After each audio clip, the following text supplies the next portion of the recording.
Assalamualaikum warahmatullahi wabarakatuh.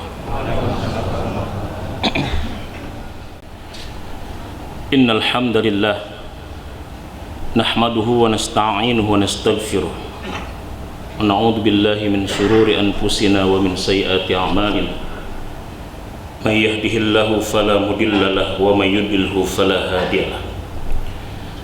Asyhadu an la ilaha illallah wahdahu la syarika lahu. Wa asyhadu anna Muhammadan abduhu wa rasuluhu la nabiyya ba'dah. Allahumma shalli wa sallim ala nabiyyina Muhammadin wa ala alihi wa ashabihi ajma'in. Amma ba'du. Fa ya ayyuhan nas usini wa iyyakum bi taqwallahi faqad fazal muttaqun. Faqad qala Allah ta'ala fi ayatihil karim, a'udzu billahi minasy syaithanir rajim. Wa idh qala Luqmanu li ibnihi wa huwa ya'idhuhu ya bunayya la tusyrik billah inna syirka la dzulmun 'adzim. Wa wassaynal insana biwalidayhi hamalathu ummuhu wahnan 'ala wahnin wa fisaluhu fi 'amayn an ishkur li wa liwalidayka ilayyal masir. Al-ayah. Sadaqallahu azim wa sadaqa rasulul karim. Alhamdulillahi rabbil alamin. Hadirin jamaah salat Jumat rahimakumullah, puji syukur senantiasa kita panjatkan kepada Allah Subhanahu wa taala, karena Allah pun senantiasa mencurahkan nikmat, inayah dan hidayahnya kepada kita semua, sehingga siang hari ini kita masih bisa menjalankan aktivitas ibadah salat Jumat berjamaah, yang mudah-mudahan Jumat kita siang hari ini adalah Jumat terbaik kita di hadapan Allah Subhanahu wa ta'ala. Dalam kesempatan khotib yang singkat pada siang hari ini, izinkan khotib untuk menyampaikan sebuah tema terkait dengan konsep pendidikan Luqman Al-Hakim, seorang manusia yang bukan dari golongan Nabi, akan tetapi namanya diabadikan dan diapresiasi Allah sehingga menjadi sebuah surat di dalam Al-Quran. Bahkan konsep pendidikan Luqman Al-Hakim ini banyak diadopsi oleh para nabi, dan konsepnya amat sangat dahsyat dan luar biasa, sehingga pendidikannya mampu membuat anaknya yang dalam satu riwayat bernama Taran, yang sebelumnya adalah anak yang jauh dari Allah, anak yang tidak kenal dengan konsep tauhid dan kebaikan, menjadi seorang anak yang begitu luar biasa soleh. Dan konsepnya ini Allah abadikan di dalam surat Luqman. Luqman dalam kitab Al-Bidayah wa Nihayahnya Ibnu Katsir, nama aslinya adalah Luqman bin Anka bin Sadun. Ibnu Jarir mengatakan beliau adalah merupakan hamba sahaya yang perawakannya tidak begitu menarik, kulitnya hitam, bangsa Habasyi, dan profesinya tukang mengambil kayu bakar. Tetapi Allah memberikan kepadanya sebuah hikmah yang sangat dahsyat. Hikmah, kata Ibnu Asyur di dalam tafsirnya, itqanul ilmi wa idrajil fi'li ala ma wafaqa dzalikal ilm. Hikmah artinya puncak keilmuan. Hikmah artinya tingkat kesempurnaan ilmu, dan seseorang yang beramal dengan ilmu itu. Sehingga dari hikmah inilah bahkan ulama yang lain mengatakan diambil dan dimustaq dari kata al-hukmu. Hikmah itu bermakna hukum. Hukum dalam Islam artinya adalah al-man'u. Hukum itu artinya adalah mencegah, sehingga orang yang memiliki hikmah akan tercegah dirinya dari kesesatan. Orang yang memiliki hikmah tercegah dirinya dari kemaksiatan. Orang yang memiliki hikmah, perkataan, pemikiran, dan perbuatannya akan mengandung banyak kebaikan. Yu'til hikmata may yasha wa may yu'tal hikmata faqad utiya khairan katsira. Allah berikan hikmah kepada siapa yang dikehendaki, dan siapa saja yang Allah kasih hikmah, maka Allah berikan kepadanya sebuah kebaikan yang amat sangat banyak. Tidak perlu kita mencapai ilmu kita setinggi langit, akan tetapi pengamalan kita terhadap ilmu yang kita miliki, disitulah Allah akan berikan banyak hikmah kepada siapa yang menjadi pengamal ilmu itu. Orang yang Allah tegaskan bahwa dia diberi hikmah itulah Luqman, sehingga dijuluki dengan Luqman Al-Hakim, Luqman yang memiliki banyak hikmah. Hadirin jamaah yang dirahmati oleh Allah Subhanahu wa ta'ala, ketika kita mendengar tentang Luqman, kita pun mendengar dan mungkin banyak membaca tentang kisahnya yang begitu luar biasa. Pernah suatu saat Luqman ketika akan mengajar hikmah kepada putranya Taran, suatu saat dia berjalan dengan membawa seekor keledai. Luqman naik di atas keledai dan Taran anaknya menuntun keledai itu. Begitu dia melewati sebuah masyarakat, maka masyarakat berkomentar, nyinyir orang tua yang tidak tahu diri, orang tua yang tidak sayang anak. Dia enak di atas keledai, sementara anaknya disuruh nuntun keledai dan dia enak-enakan di atasnya. Luqman turun, anaknya disuruh untuk naik keledai itu. Ketika melewati satu masyarakat lagi, maka masyarakat itu kemudian berkomentar, anak yang tidak punya adab dan etika, orang tuanya disuruh nuntun sementara dia enak-enakan berada di atas keledai. Kemudian Luqman pun memutuskan agar dia naik ke atas keledai bersama dengan anaknya. Melewati satu masyarakat, masyarakat pun berkomentar kembali, anak dan orang tua yang tidak punya belas kasihan terhadap keledai. Keledai kecil dinaikin oleh orang berdua yang besar-besar. Mereka pun akhirnya putuskan untuk tidak menaiki keledai. Turun dua-duanya, keledai dituntun dan tidak ditaiki. Kemudian masyarakat pun berkata, orang yang hubud dunia punya keledai, kenapa tidak ditunggangi? Luqman tersenyum dan dia melihat wajah anaknya dan dia bertanya, pelajaran apa, hikmah apa wahai anakku yang bisa kau dapat dari peristiwa perjalanan kita tadi? Anaknya mengatakan, engkau ayah yang lebih tahu. Kemudian Luqman mengatakan, itulah persepsi manusia. Imam As-Syafi'i mengatakan, ridon nas goyatun la tudriku. Kalau kita mencari keridhaan manusia, kalau kita mencari kepuasan manusia, dia adalah goyatun la tudriku, dia ujung yang tidak pernah bertepi dan tidak pernah kita temui.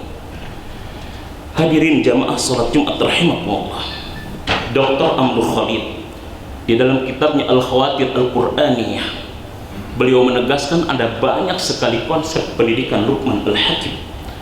Namun dalam kesempatan khutbah yang singkat ini, saya ingin menyampaikan 3 konsep dasar pendidikan Luqman Al-Hakim.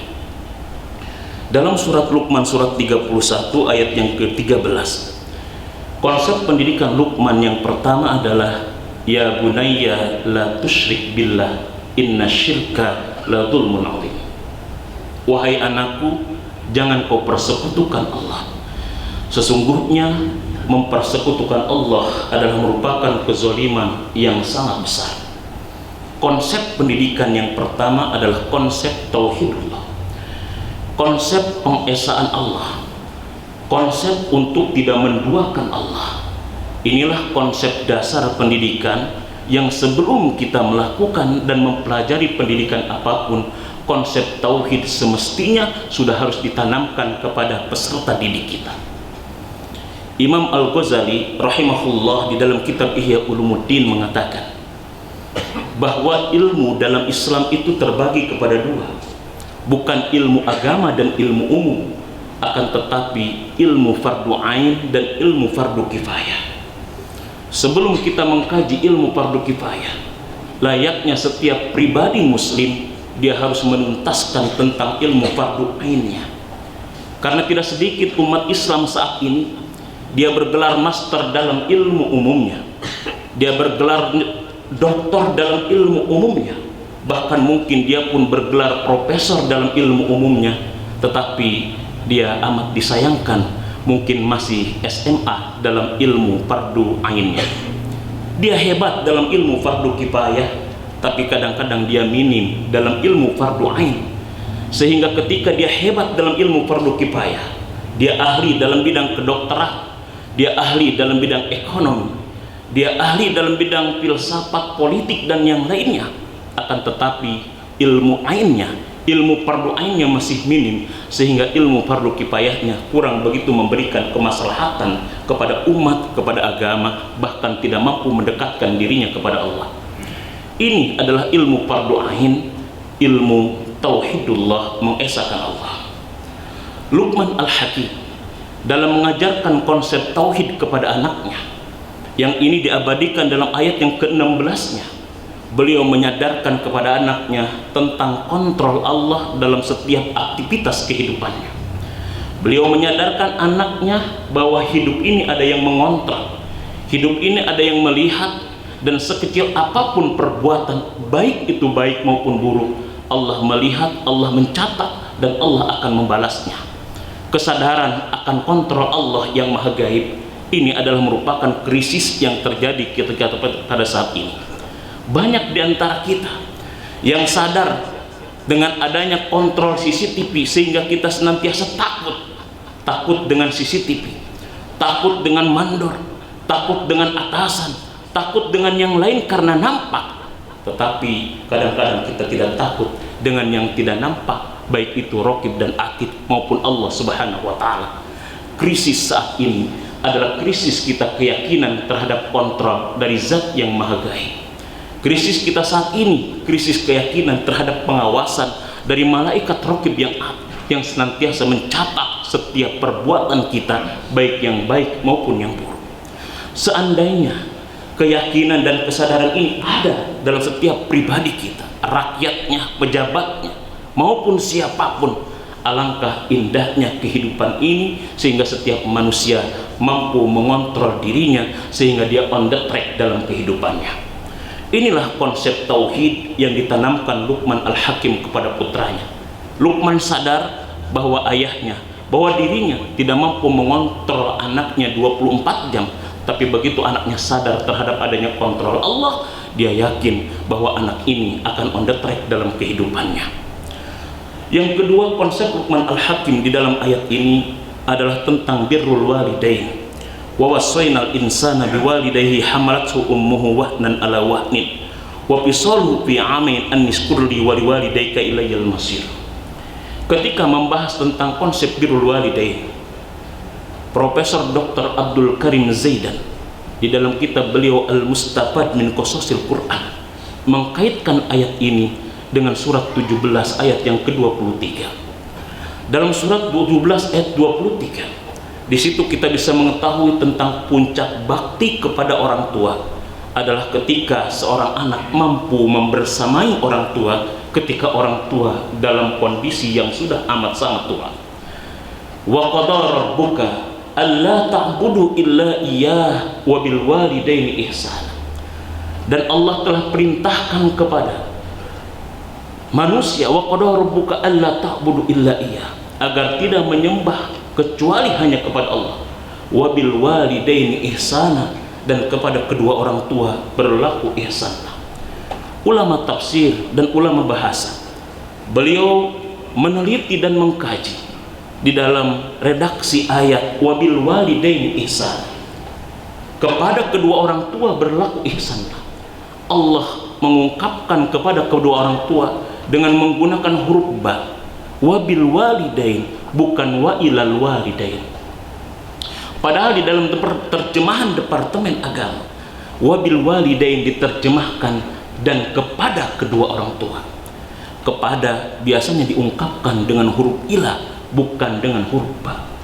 Kenapa? Para ulama mengatakan ila artinya kepada memiliki makna adanya jarak. Ketika saya akan pergi ke masjid, ajhabu ilal masjid, artinya antara rumah saya dengan masjid memiliki jarak. Akan tetapi dengan menggunakan ba yang bermakna lil ilsaq lil musahabah, artinya kelekatan dan kebersamaan. Bakti kepada orang tua puncaknya adalah bukan sekedar memberikan nafkah, tapi membersamai mereka di masa tuanya. tapi hubungan yang lekat di mana mereka butuhkan anak selalu ada untuk dirinya, seperti halnya orang tua yang selalu ada untuk anaknya. Inilah makna dibalik wabil walidaini ihsana. Dan juga bukan walil walidaini ihsana, bukan untuk kedua orang tua berlaku ihsanlah. Kenapa? Karena untuk seolah-olah kebaikan yang dilakukan anak adalah untuk orang tua, padahal hakikatnya kebaikan anak pada prinsipnya adalah kebaikan untuk dirinya, bukan untuk orang tuanya.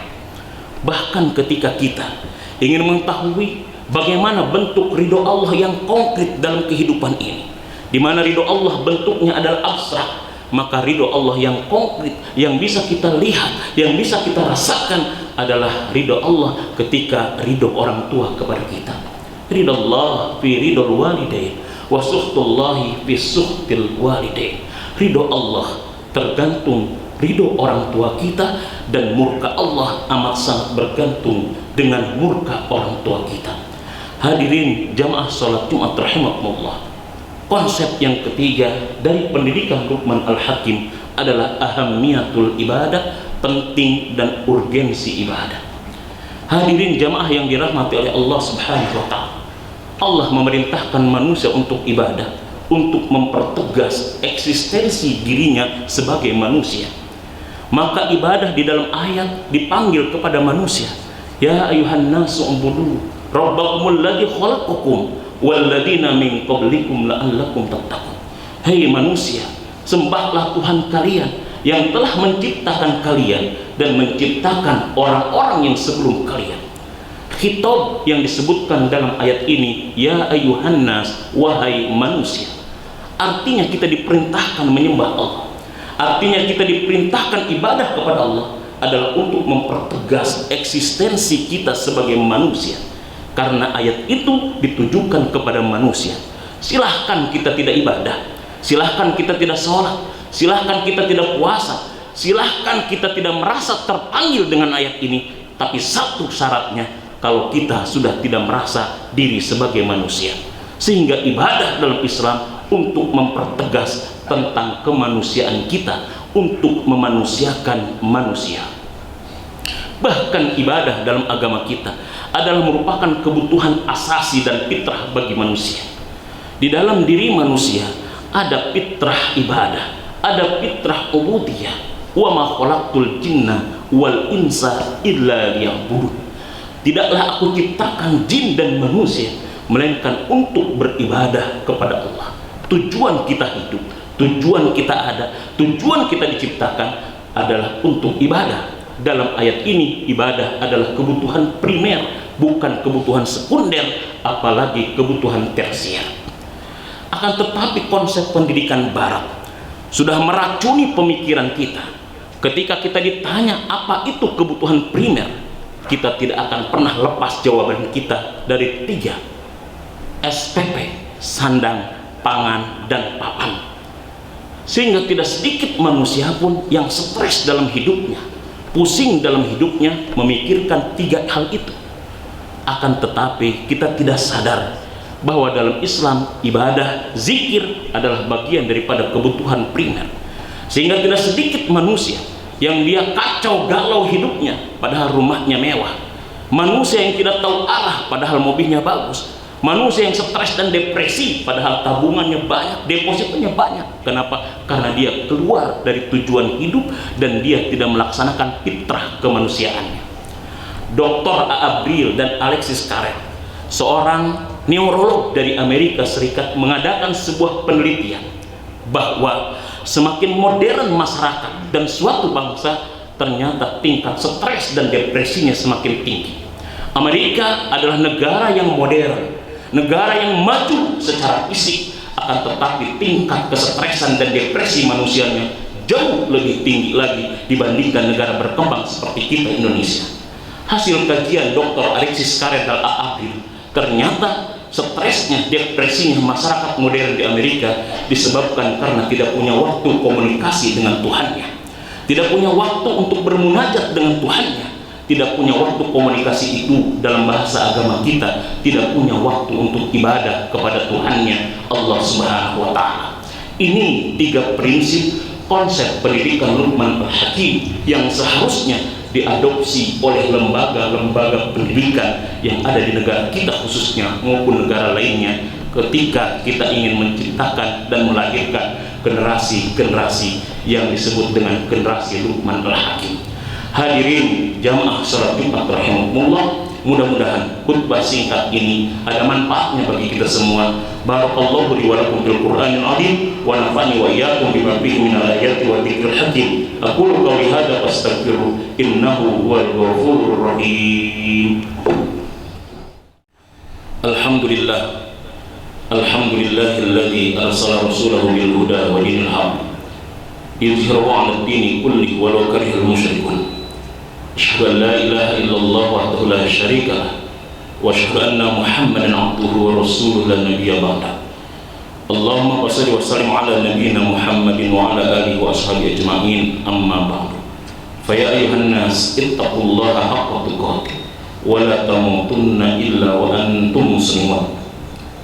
Qala Allah ta'ala fi ayatil karim, a'udzu billahi minasyaitonir rajim, innallaha wa malaikatahu yusholluna 'alan nabi ya ayyuhalladzina amanu shallu 'alaihi wa sallimu taslima. Allahumma shalli 'ala sayyidina Muhammadin wa 'ala alihi wa sahbihi ajmain warhamna wa iyyahu bi rahmatika ya arhamar rahimin, amin ya rabbal alamin. Allahumma ighfir lil mu'minina wal mu'minat wal muslimina wal muslimat al ahya'i minhum wal amwat innaka sami'un qaribun mujibud da'wat wa ya qadiyal hajat. Allahumma 'izzal islam wal muslimin wa ahlikil kafarta wal musyrikin waj'al wilayatana mimman akhaka wa taqa. Rabbana zalamna anfusana wa illam taghfir lana wa tarhamna lanakunanna minal khasirin. Rabbana atina min ladunka rahmah wa hayyi' lana min amrina rasyada. Rabbana atina fid dunya hasanah wa fil akhirati hasanah wa qina adzabannar wa qina adzabannar wa qina adzabannar. Ibadallah, innallaha ya'murukum bil 'adli wal ihsan wa ita'i dzil qurba wa yanha 'anil fahsya'i wal munkar wa la dzikrullahi akbar wallahu ya'lamu ma tasna'un. Aqimus shalah.